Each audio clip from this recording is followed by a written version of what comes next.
Hey Yuri, thank you for coming in. You are an icon in terms of innovation and transformation and startups and entrepreneurship. And now you have this marvelous book where you get to share all of your experiences with the global audience. And it happens to be the world actually hit now 8 billion in population. So, I mean, I would recommend this book because, how many people with your kind of background, your, tremendous success history really want to share that experience. And so it's a must read. so, Thank you. so, so again, thank you for coming in. And I guess our first question is, my audience actually consists of investors and CEOs, but also people who are in mid-career and are aspiring to be entrepreneurs. And there's also students as well. So it's very broad. And so what were the inflection points in your life that led to this wonderful success that you're having and continue to have? Um, you know what? I'm not even sure. It's probably fulfilling my destiny and always following the passion and the desire to make a bigger impact and becoming meaningful and more meaningful for more and more and more people. But I'm not sure exactly where was the inflection point. Maybe it was the choice to go into the tech space, and this is when we didn't even know what computers are, and maybe it was the reality that I don't take things for granted, and as a result, I would challenge pretty much everything until I get my satisfied answers. So I'm not sure where was the inflection point. That's really interesting. I mean, I'm an investor and we have investments in Israel and things like that. And I find that it's a really unique environment, Israel, and this confluence of R&D for the military, but industry interwoven with universities and so on. Do you think that helped in terms of your success? I mean, you're the co-founder of Waze. It's the largest community driving traffic navigation acquired by Google for 1.1 billion in 2013. Investor and board member with Moovit, sort of the Waze of public transportation, acquired for 1 billion by Intel in 2020. So it's like a dual cord. I mean, um, do you think that helped? Really the environment that you're part of as well, and then of course you're global. So obviously, yes, right. There are two things in the Israeli environment that makes it amazing ecosystem for startups in general, and recently, and maybe after Waze, for scaling up companies as well. Part of it has to do with, as you mentioned, the military service, right? So military service in Israel is mandatory, and you go there at the age of 18, and you stay for at least 3 years for males and 2 years for females. And what it does is it's mature you faster, right? So you, at the end of this term, you ended up to be still uneducated, but a much more mature person. So you understand working in teams, you understand leadership, you understand um, the state of mind that giving up is not an option. And that makes you, by and large, a better entrepreneur and a better leader and a better, maybe even professional in general. And then the other part is that in Israel in general, the fear of failure is relatively low. And the result is that there are more people willing to go into this entrepreneurship journey with high likelihood of failing. And if there are more people starting the journey, then obviously statistically we'll have more finishing it up successfully. So, Yeah, so it makes Israel a better ecosystem. I mean, Israel ranks number one in the world as startup nation, right? And from a per capita standpoint, so just a tremendous ecosystem, and you find big corporates are there now, right? Because it is such a great ecosystem. I know you served in this special intelligence unit, the 8200. I guess you can't talk about any of that work, right? It was a long time ago, but yes, I was there, and I spent there about 6 years. Yeah, that's a tremendous amount of commitment and dedication. And as you mentioned, you learn about leadership and teamwork and so on. But earlier, The most important thing about the Israeli military service as for a second I would call that as a school or a school for life, is that you get out of it, right? The fact that you go there at the age of 18 is one thing. The fact that you get out relatively early in your career, and usually this is somewhere between 21 to 20 something, and in my case it was maybe 24, then it gives you the training, the know-how, the experience that you have gained, and it's being used throughout your entire career later on, right? Because if I would do the same thing that I did in my in my military, in my IDF time in the US, then I might be still doing that. It's interesting too that you are a graduate from Tel Aviv University, and there's this company called PitchBook, and they published the 100 top universities, which are incubators for founders. And out of the top 10, 9 are American, one's Israeli, and out of the top 20, 18 are American and 2 are Israeli. And even out of the top 100, again, it's Israel just being out there, just really disproportionately being represented because it's not a big country, right? Maybe about 8 to 9 million people. And you're a graduate of Tel Aviv University, and Tel Aviv is actually within that ranking. So, I mean, I think it's in either the top 10 or the top 20 for sure. And so what was that experience like? Because it's an incubator for founders, right? So Um, yeah, but you look at the entire ecosystem and you would say, okay,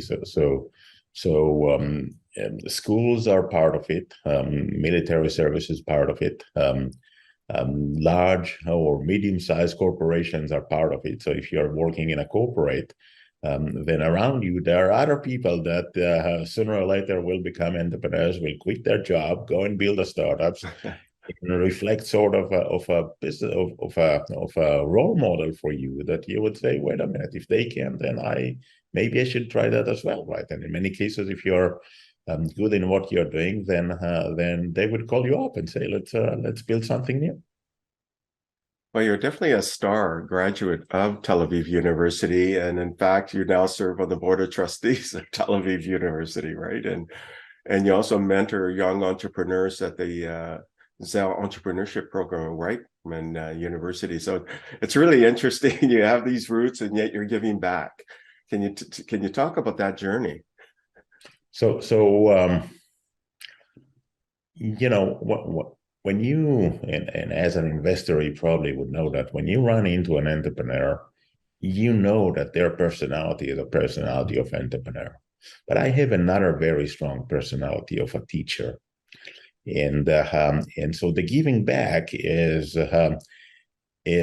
fulfilling my destiny as a teacher and guiding more entrepreneurs and more people and essentially helping them to become more successful. And to a certain extent, I would say I feel equally rewarded when I build stuff myself or when I guide someone and help someone to build it. And I ended up being the mentor for most of my CEOs in my startups, and guiding and mentoring other entrepreneurs, and I feel equally rewarded in both cases. And that, by the way, is pretty unique. Not a lot of the entrepreneurs that you have seen before, you can tell them that they're also teachers. That's really fascinating. In fact, I actually taught computing technology and business and math early in my career. So, so I have this kind of, I don't know, passion or understand the passion for teaching. Now, you've been in this business for the last 30 years and half the tech startup scene. but you got into high tech. How did you bridge into high tech? What drove you into high technology? So very early, my first computer at home was Sinclair ZX-81, and probably the first one the first home computer ever made, and that had 1 kilobyte of data. That's it. So just for the audience, let's make sure that we heard that 1 kilobyte, not 1 mega, not 1 giga, not 1 tera, just 1 kilo. And that was maybe a eureka moment for me, maybe an inflection point, realizing that, wait a minute, I can actually write code and the computer actually do what I wanted it to do, right? So that was a eureka moment, and I ended up doing a lot of programming during my military service and the first 5 years of my career. After that, I was a software developer at Congress Technology. Congress was doing the voicemail. We don't remember that, but long time ago, we all had voicemails associated with our mobile phone, and this is where missed calls were recorded, and we listened to that and returned the call and so forth. And today, no one is using that anymore. But if occasionally I would say, look, there are probably 1 billion users of Waze and there are 1 billion users of Moovit. With Congress, there were more than 1 billion users, but no one knew that they are using the platform, right? So that was not a consumer service. And then during my commerce career, I at around maybe 1996 or so, or 1994 or so, I stopped writing code and become more of a product and marketing and business, and until I left in the year 2000. Okay, so I mean, I would say that's an inflection point then, the Sinclair, because you started coding and and it had to be really efficient because you didn't have a lot of memory, right? So yeah, that was really efficient. And then you write this voice system, that voicemail kind of system, and like you said, you have like 1 billion users of Waze, you have 1 billion users of Moovit, and your audience was actually even bigger than that using this technology, and you were responsible for writing that and so on. What led you then to do your first startup, and then how did that lead to Waze and then Moovit? So my first startup was actually dealing with mobile email, and this is the year 2000, and in the beginning of the internet phones or the smartphones with using WAP. And I think that most of our audience probably don't even know what it is, and there was a need to access your email from your mobile phone, right? When you're on the move, and we actually built a system that enables that. And that ended up eventually as a failure. The need was there, but it was actually addressed differently by BlackBerry, right? And that actually had a better product, a better solution for accessing your email. And we were out of business. And I think that during Congress years, I started a couple of products within Congress, and that was more of a start in to reflect the good ecosystem of Congress at the time, and basically say, okay, wait a minute, there are a lot of creative ideas within the organization. Let's make sure that we are not missing them, because if we don't do the right thing, then those people would leave and they will build it someplace else. And they enable the start-in approach that was helpful for me, because as I mentioned earlier, I would run into situations that I would say, wait a minute, we have to do something about it, and then it keep on bothering me until we either validate that or we disqualify that, which is actually very good to disqualify something early. And so my first startup was in year 2000, and turned out to be unsuccessful. And after that, I joined OpenWave, which was the pioneer of the mobile internet, right, of the WAP at the time. And later on, I was helping startups as a consultant to figure out their value propositions, their product market fit, and so forth until 2007 when we started Waze. And Waze, you saw a need and you were able to shape it and became really, really successful. What would you say were maybe 2 or 3 things that really differentiated you and created this great success?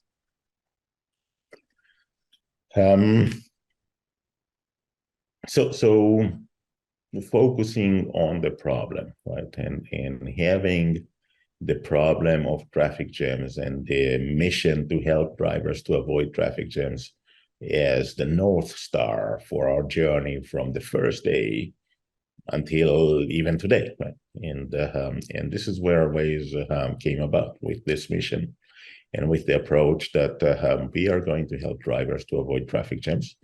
And this is traffic jams is something that is happen every day, right? And so if you're trying to address a problem that people face every day, and you are successful in addressing that, you are very likely to be successful. And that remains the mission of Waze from the first day until today, right? So, and so that was one. The other one, which was critical as well, was the approach. And we basically say, look, in order to figure out what's going on the roads, we need to have drivers ahead of us on the road that they will tell us, automatically they will tell us what's going on, right? And so we crowdsource everything, and not just traffic information and speed cams. The magic of Waze is crowdsourcing of the maps as well. And the reason is that at the time, licensing maps were extremely expensive. And if you want to have traffic information, and in order to have that, you need to have a lot of drivers. So in order to have a lot of drivers, your application needs to be free. There is no way that you can license an expensive map and provide a free service. That doesn't work. And so we ended up creating our own maps, and through crowdsource, which makes them not good enough at the beginning, and then after iterations becoming good enough. And Waze was free, right? So good enough and free wins the market. No one can compete with that. And we ended up with disrupting the entire market. There's a lot of lessons in there that made for success, and you saw a need and you're able to address that need, and it was free, so as you said, it was good enough. It provided us a sufficient solution that people would want to use it, and then you get this viral effect happening. And some people call it the Metcalfe effect, or maybe the network effect, as it continued to grow. You must have had volatility during this process too. Not typically with startups. For those people in the audience who don't do startups, there's typically a lot of volatility. How did you manage that volatility with your team? So let me say the following, right? And this is in general about startup journey, right? And people don't realize that. Look, I would say 3 things about this journey, right? It's a roller coaster journey with ups and downs and ups and downs. And look, all businesses in the world have ups and downs. And in particular, in the last 3 years, we have seen multiple ups and downs in the market. So these can create a little bit of a sense of ups and downs, but the frequency of those in a startup are way higher than any other business. And so roller coaster is one part, or one point of view of the journey of failures, right? And the reality is that we are trying to do multiple things, and no one did before, and we have the conviction that we know exactly what we are doing, but the reality is that we don't. So we try one thing and it doesn't work, and another thing and it doesn't work, and we keep on trying different things until we find one thing that does work. And so journey of failures, and there are 2 immediate conclusions out of the realization that this is a journey of failure. One is that if you're afraid to fail, then in reality, you already failed because you're not going to try. And Albert Einstein used to say that if you haven't failed, that's because you haven't tried new things before. If you're going to try new things, you will fail. And then the other one is basically telling you, wait a minute, if you're going to fail multiple times, then you should fail fast. And the faster that you fail, you actually have enough time to make another attempt and another attempt and another experiment until, and the reality is that by having more of those, more iterations of the product, more trying different marketing approach, you increase the likelihood of being successful. Now, the last part of the last observations of the startup journey is that this is a very long journey. And the longest part of it is the one that I call that crossing the desert of no traction. Nothing happens, right? You're unsuccessful in whatever you try. And the best way to think about it is look, in all the startups, if they figure out product market fit, which means creating value, then they will be successful. If they don't figure out product market fit, they will die. And the reality is that we never heard of a startup that did not figure out product market fit. They simply peacefully died. That's it. But once they do figure that out, they don't change the value proposition anymore. They don't change the product anymore. And for a second, I would say, think of everything that you're using every day, right? From Waze to WhatsApp to Facebook to searching Google to Uber to Netflix to whatever it is, and ask yourself, what is the difference between what you are using today and the first time that you have used it? And the answer is that there is no difference. We are searching Google today the same way that we search Google for the first time in our life. We are using Uber today or Netflix today. Well, maybe Netflix is a different story, or Waze today, or whatever. Which basically means that nothing have changed since they figure out product market fit. And this is the longest part of all journeys, right? Figuring out product market fits. It's a journey of failures. It's a roller coaster. There were multiple times throughout this journey that we had questions whether or not we're going to make it. And when we started, there were so many people that told us this will never work. Right? And these were the nice guys, right? The lesser, nicer guys, they have told us this is the stupidest idea that we ever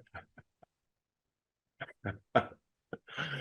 Yeah, and you just have to ride that through. You have to have that confidence to keep persisting, right? And iterating, as you indicated, and finding that fit. So you clearly found the fit. You got acquired by Google for 1.1 billion in 2013. How did you get involved with Moovit? Both as an investor, board member, and the ways of public transportation, right? And what was that journey? So the history is kind of different. They have approached me in, I think, 2011. The CEO of Moovit approached me with the perspective that he would like to invest at Waze.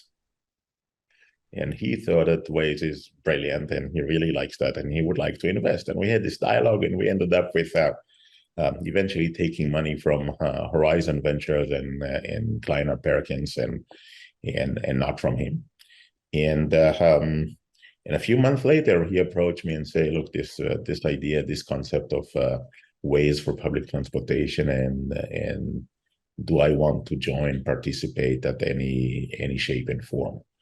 And I discussed that with the board of Waze, and we finally agreed that the only thing that I can do is actually be on the board member, but I cannot be active there. Not that it was a competition, but it was occasionally could be perceived as competition. Right? And the reality is, look, in my mind,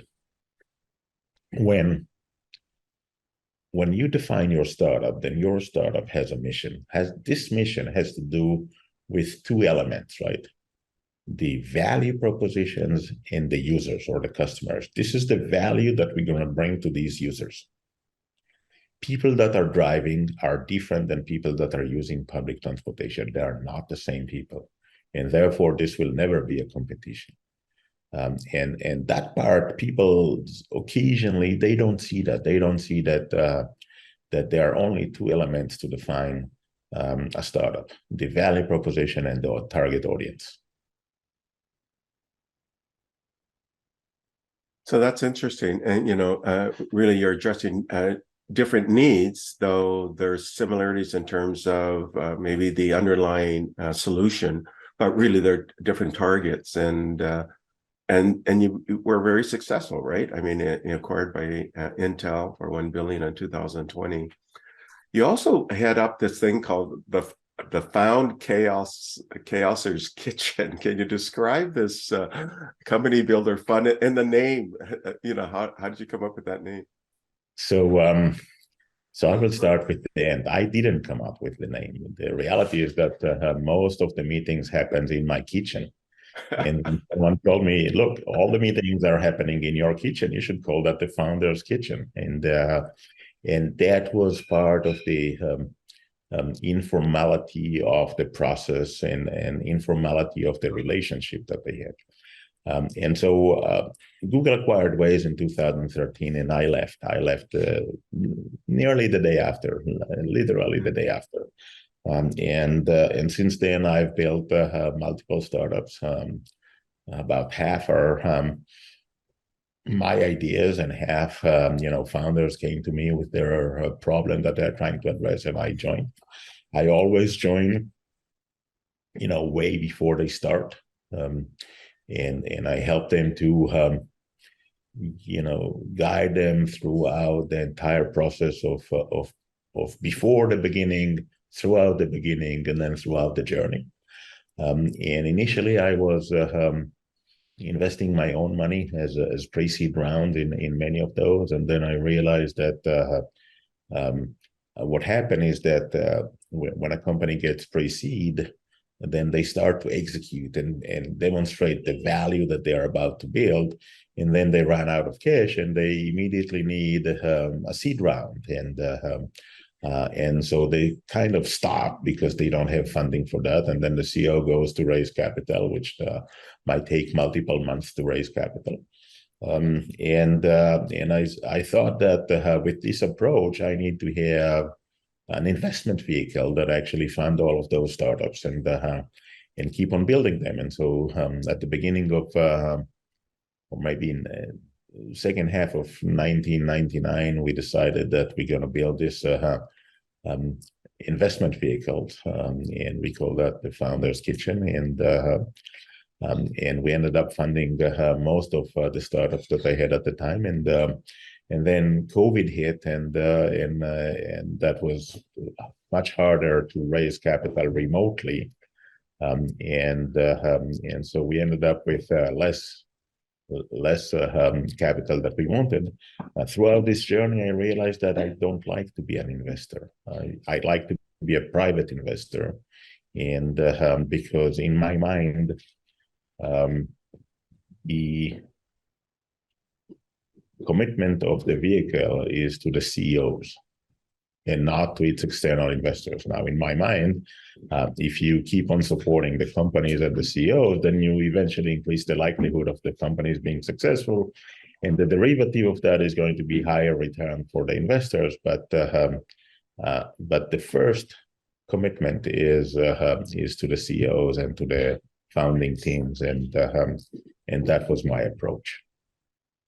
And I don't like to be in the conflicts of between investors and founders. I guess I can see how that ties into your love of mentoring, right, and teaching and so on. So because you're guiding that whole process from inception all the way through, and you're carrying that forward. And so I recommend the audience. You get your profile is published with the interview, and you'll see all the companies that you're part of. There's a lot of them, including you're on the board of Infosys, which is one of the world's largest public companies as well. So before we get into your book, so the audience, do you want to talk a little bit about some of these companies that you founded, and then how you got into the board of Infosys and what that's like? And I know you have to be careful because it's a public company, but the audience would be curious. And so In general, I would keep a slot of my time to help larger companies as well, because of relationship, because of getting to see what's going on in the world, because of realizing that wait a minute, companies actually needs to have even large companies needs to have the innovative and entrepreneurship perspective that will help them to become more successful throughout their journey. Because end of the day, all the companies, not all, but most of the companies in the world, they might be disrupted. Their market might change, and they might be disrupted, and they need to see the perspective of innovations and entrepreneurship and so forth. So speaking about few of the startups, right, and this is really important for me. It's I always start from the problem, right, and my problem is usually being revealed by frustration, and every time that I get frustrated, I keep on asking myself, is that really the way it is? Is there a way that we can change that? And I'll give you a very simple example.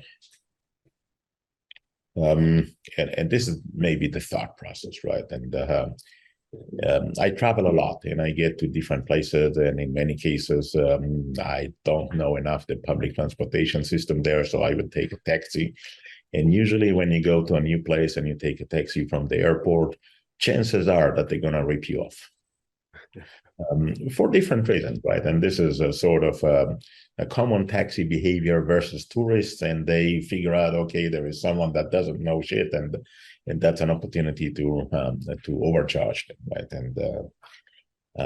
And I said, wait a minute, you feel helpless when it happens, right? Because if you try to explain to the taxi driver that it shouldn't be something else, then they speak to you at a different language, and you have no clue what to do, and you ended up with paying that because you don't know what are going to be the consequences if you don't, and you don't even know where to complain if you don't like that, and so you end up with being ripped off and being helpless, and I hate that when it's happened, and it does happen often, right? And so I said, what's the big deal of creating an application that called that taxi meter, right? That you will tell you how much you should pay in each and every place, right? Because the taxi meter or taxi rates, they are the public knowledge everywhere, and it's not a big deal to build it. It's a big deal to actually promote the application, because this is a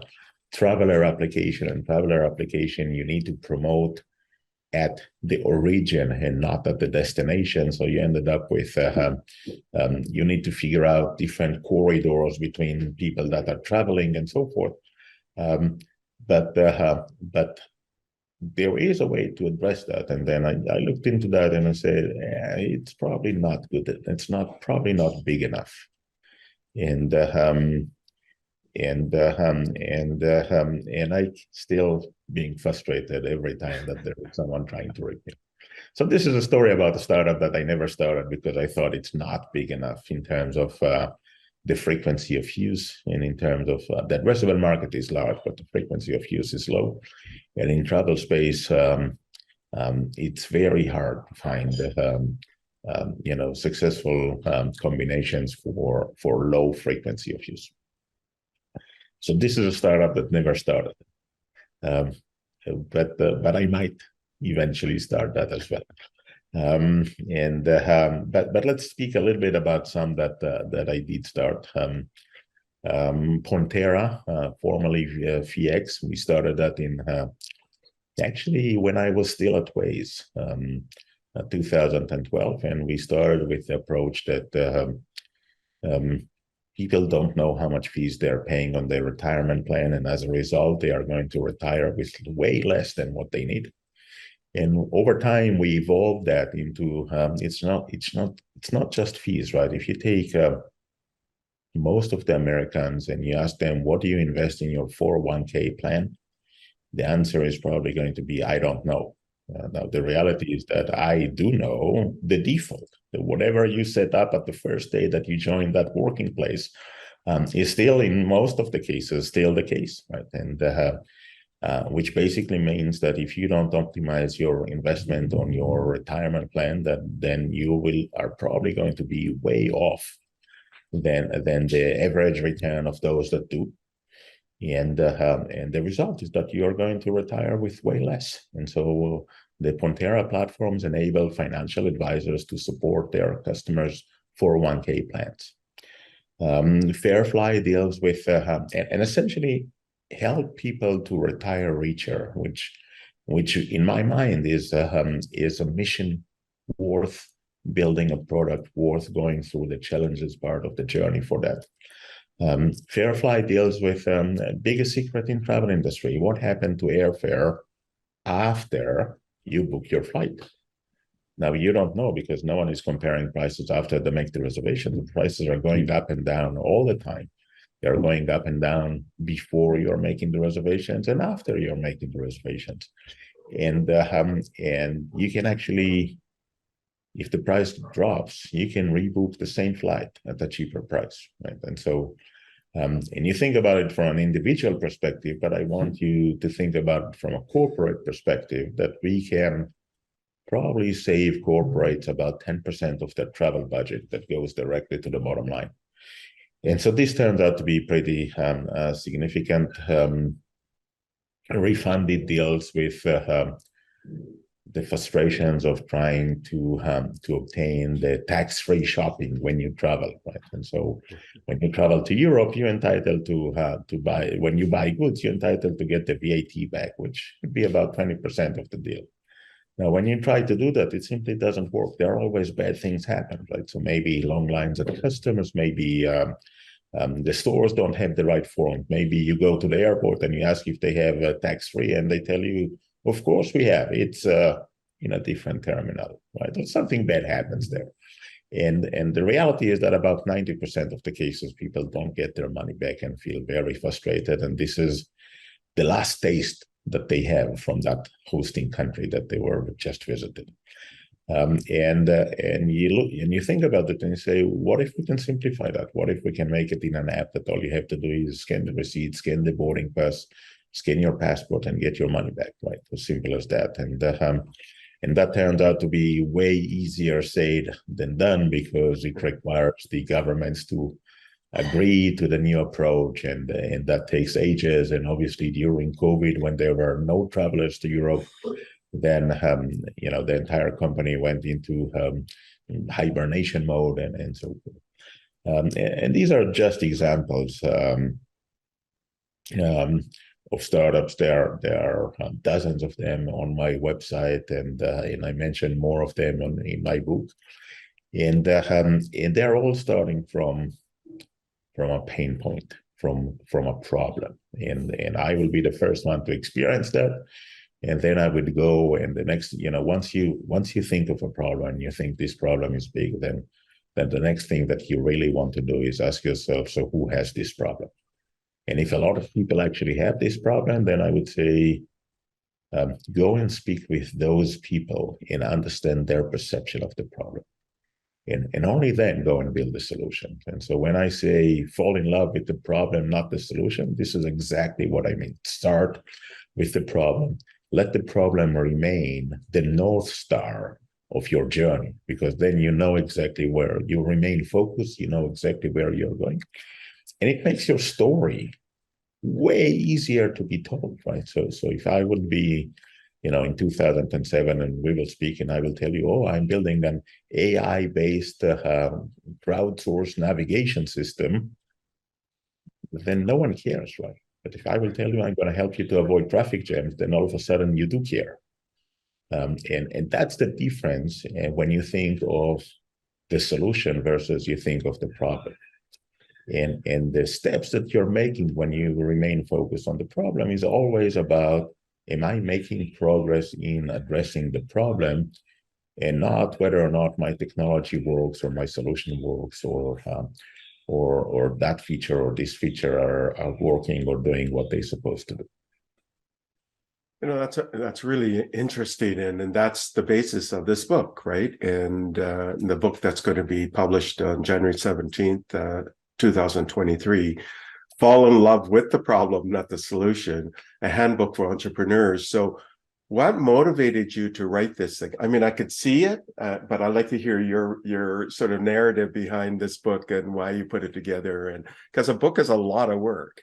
So the good news is that there was COVID around, and I was not traveling, and I actually had more time available for me to write that. But the book was a mission, and the book is essentially taking my entrepreneurship experience and molding that into my teacher personality and creating something that I would say I can actually make a bigger impact to the world if I help entrepreneurs to become more successful. And that was in my mind, the agenda of the book, right? So helping initially entrepreneurs, but then I realized that, wait a minute, there are so many chapters there that are relevant to all business people in the world, and to anyone in the high-tech industry in general, and not just entrepreneurs, right? So if I speak about how to figure out product market fit, it's a process. It's an iterative process. And anyone that is building a new product actually needs to go through figuring out product market fit, right? And that could be a well-established company, that could be a new team within an established company, that could be a startup, that could be anyone. And so many of those are relevant to pretty much everyone. Qualifications. What I'm pretty sure that it's going to help you as an investor to be able to qualify better and faster, and realize as well where is it that your startup needs your help. So this is the book. It's fulfilling my destiny as a teacher, in the sense that I can create more value to more people, and as a result, they will create more value to the world. And that's why I wrote that. And it was it's the journey is not over, but the writing journey was about a year of writing, and more months of back and forth iterations, and Adi was doing absolutely amazing work as the co-editor and helping me throughout the entire journey. For a second, I would say I'm not even sure if I would got here without her. And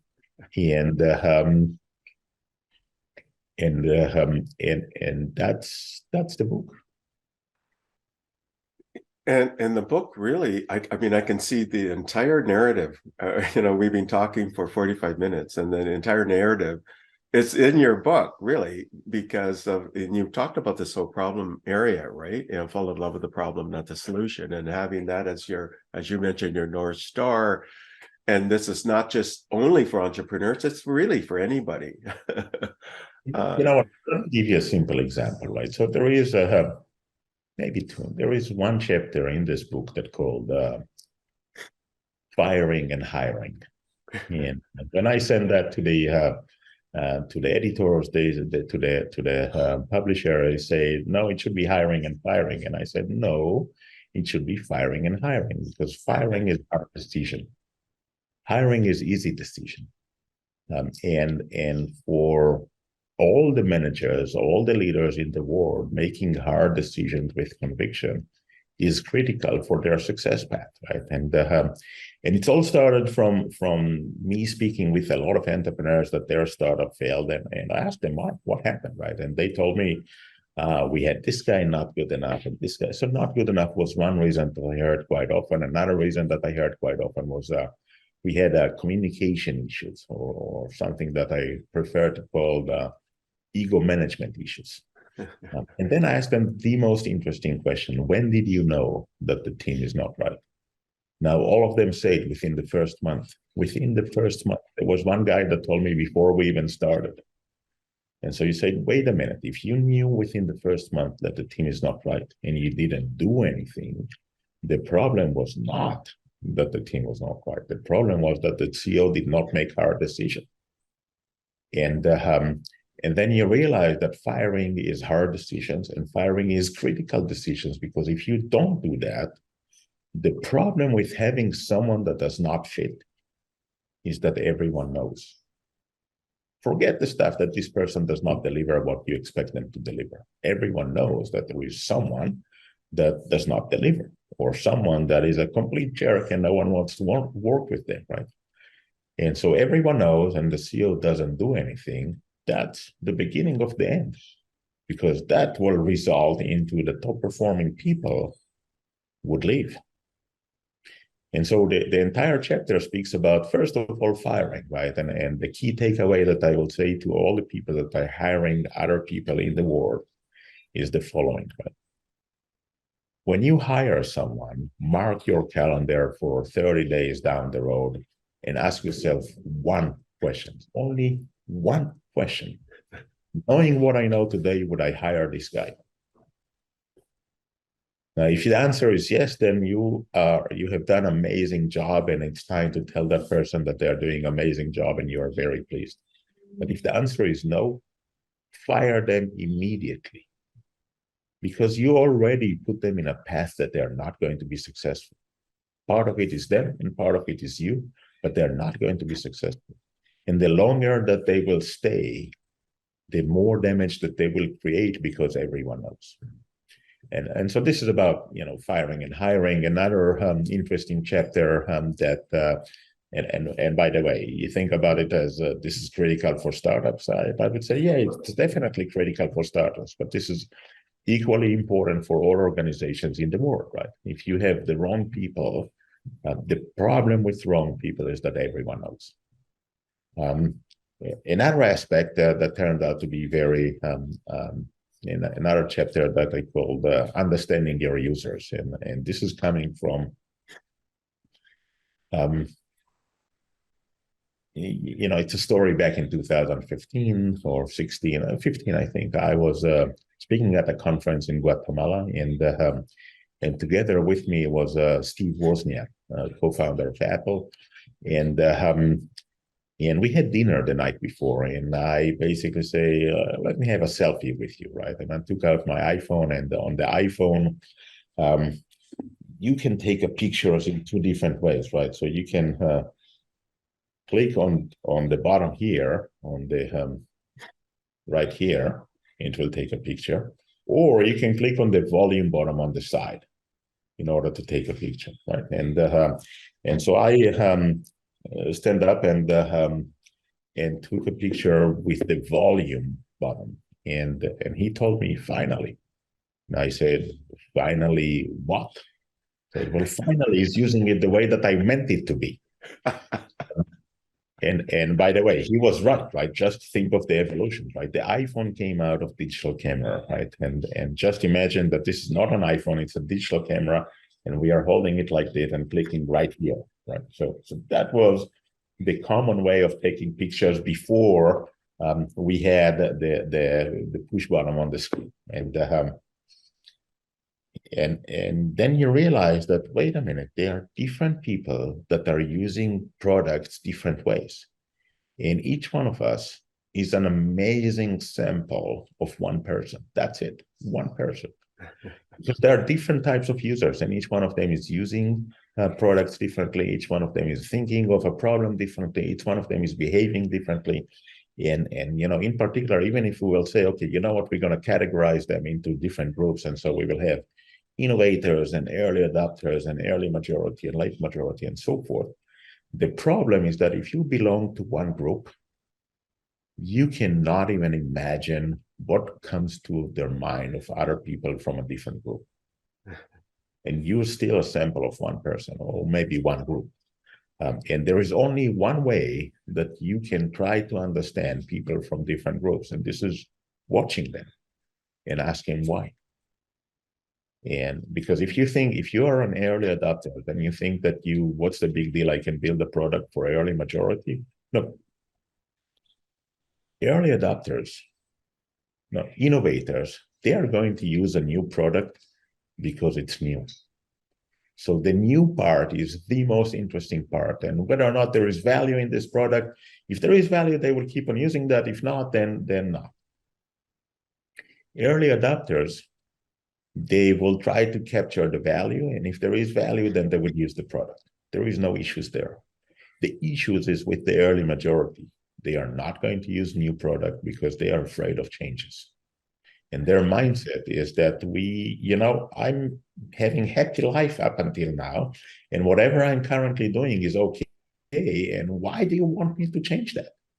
And they would need someone to take them by their hand, and cross that chasm of using something new.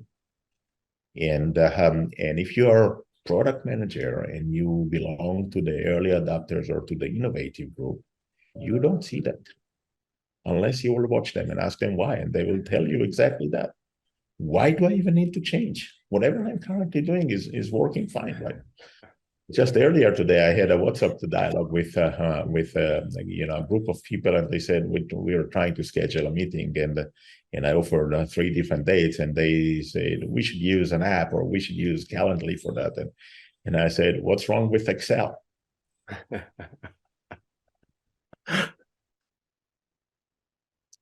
And these are just examples, right? They are a lot of people would like to think that business model is something that they can create, and the reality is that you don't necessarily create your business model. It might be a derivative of what you're doing, of the value that you create. And end of the day, pricing level is always associated with the value that you create. Now, the value that you create usually can be measured by either money or time, right? Now, sometimes it's headache and then it's harder to qualify that, but you still need to qualify the value that you create to your customers in order to be able to price it right.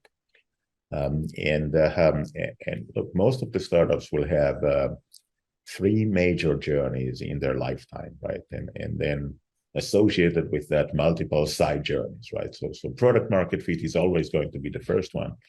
But the 2 other major journeys are going to be growth and business model. And again, each one of them is going to be, guess what? Roller coaster journey of failures, and long one, and a long period of time with no traction. Which one is going to follow the product market fit? Product market fit is always the first. But what do you do next? And if you look at multiple startups, then you realize that what you do next is not up to you to decide. It's actually up to the value that you create. And for a second, I would say, if you are building consumer service, right, and you have high frequency of use, then growth will follow product market fit. If you have low frequency of use, then business model will follow product market fit and growth later. Because with high frequency of use, you will end up with word of mouth growth. Doesn't matter where you start, you will end up with word of mouth. People are using that a lot of times, and they have an opportunity to tell someone else a lot of times, and they will. Now, if you have very low frequency of use, let's say that one of my startups is doing tax returns.